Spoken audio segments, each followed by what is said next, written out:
Hi, we're the Saliba family to Colombia. I'm Jonathan. And I'm Anna. And this is our latest update. Anna's mom, Yard.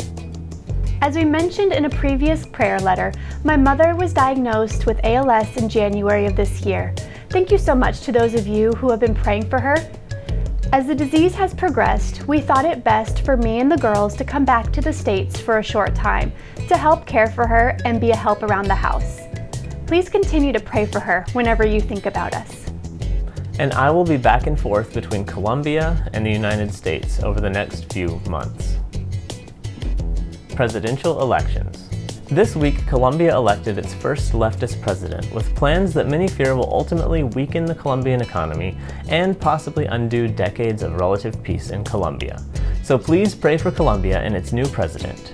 Now, we can't predict the future, but there does seem to be some consensus around the idea that this change will begin to devalue the Colombian peso. And this leads us into our next point. Colombia Building Fund. We are now raising funds for the Colombia Building Fund, which will purchase a church building where multiple churches will meet and pay back into the fund each month. It's essentially a self-replenishing fund for purchasing church buildings in Colombia.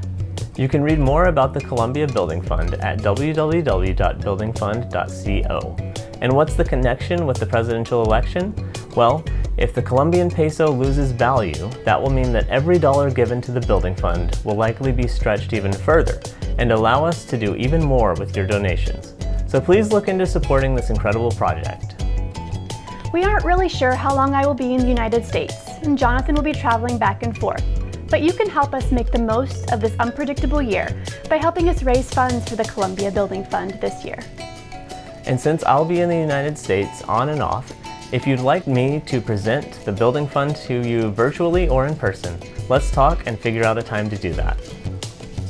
Thank you so much for being involved in our ministry, for praying for us, and for supporting our work.